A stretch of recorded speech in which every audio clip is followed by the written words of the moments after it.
वर्षा पागरे घरे जदि किछि चटपटा खाइबाकू इच्छा होउची बहुत सहज उपाय घरे बनातु सागुदानार यही क्रिस्पी और चटपटा बरा। नमस्कार, मु रश्मि रश्मि यूट्यूब रे आपण समस्त को स्वागत।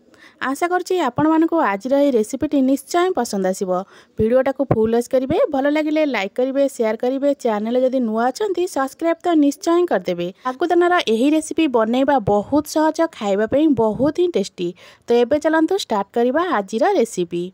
आज रही सागुदाना बरा बने मुझे गोटे कप भाया सागुदाना नहीं आपण मैंने आपण मान हिसाब से सागुदाना को कम अधिक कर नहीं पारे। सागुदाना को मु 2 ରୁ 3 घंटा भल भाव में बतुरेकिना रखिदेची। एटी मु देखंतु सागुदाना को दबेकिना देखौची सागुदाना हमर केते बढ़िया भाव में बतुरी जाइची। एटी तो सागुदाना हमर भल भाव में बतुरी जाइची। एबे गोटे जाली रखिकिना सब जाक सागुदाना को आम एटी छाणी दबा।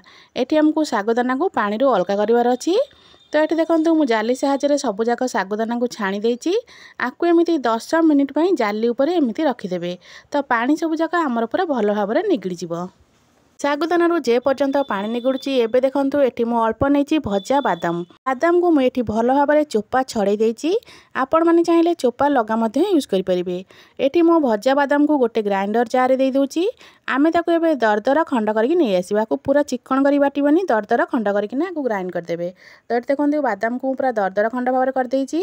बादामटा दबा पूरा ऑप्शनल, आपण माने चाहिले आको स्किप मध्य करि परिबे। एबे हमरो सागु भल भाव में पानी निगड़ी गलानी। एठी गोटे बड़ जगह नहीं जाइए जो आमको गोलिया टे सुविधा हे से आम सबुजाक सागु को देदेबा। तो ये मुझे सागु सबुजाक देदेची। एबे से गुंड कर रखि बादाम को ऐड करवा। सागुदानार यही बरारे बादामटा बहुत ही बढ़िया लगी थाए। एबे से अल्प भूर्संग पत्र को मुझे छोट छोट खंड काटी देची ताकू एटी देदेबा। एबे एथि दउची हाफ चामच भाया लंका गुंड, अल्प दउची कंचा लंका कटा, अल्प दउची कद्दूकस कर रखिथिबा अदा। एबे से देबा स्वाद अनुसार लुण। एबे हाथ को टिके भल भाव में गोलई दबा। सागुदाना सहित सबू मसला भूर्संग पत्र को भल भाव में मिसई दबा। सबू जिनस भल भाव में मिसीगला एथिरे मु 2टा सिझा आलू दे दोची। सिझा आलूर काम केवल ये बाइंडिंग करने। तो ये मु 2टा सिझा आलू को हाथ में एमती चकटिकी ना एथिरे ऐड कर दोची। एबे आको आमे भल भाव में चकटिबा। 1 ରୁ 2 मिनिट पर्यंत आपको हाथ में एमती भल भाव में चकटिबे जमती आम गोटे डो परिका आपको बनईदे। तो ये मोर सागुदानार गोटे डो ये पूरा प्रस्तुत हो गलानी। एबे आपको छोट छोट टिक्की परिका बनईबा।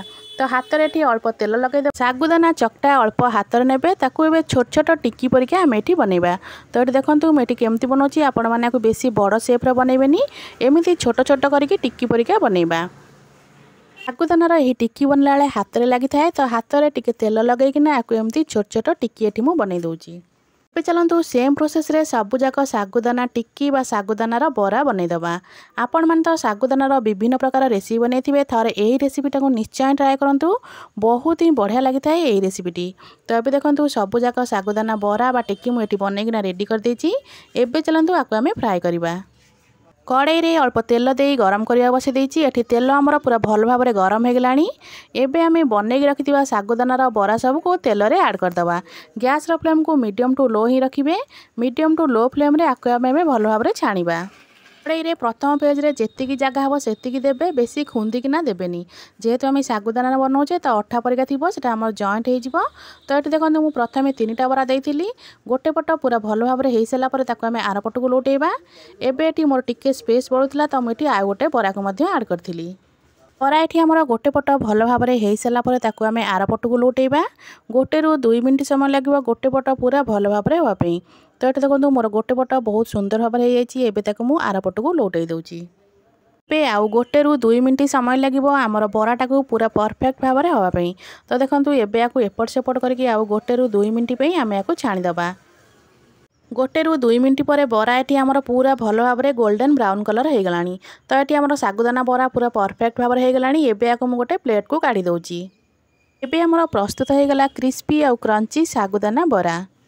आपण माने आकु धनिया चटनी हो कि पुदीना चटनी हो किछि सहित खाई परिबे। किछि चटनी जदि नहीं टमाटर सॉस सहित मध्य खाई परिबे। बहुत ही बढ़िया लगी थाए। आशा करछि आपण मानको आज रे रेसिपीटी निश्चय भल लागिथिबो। पुणी आसीबे गोटे नुआ रेसिपी नहीं। से पर्यंत रहउछि नमस्कार, जय जगन्नाथ।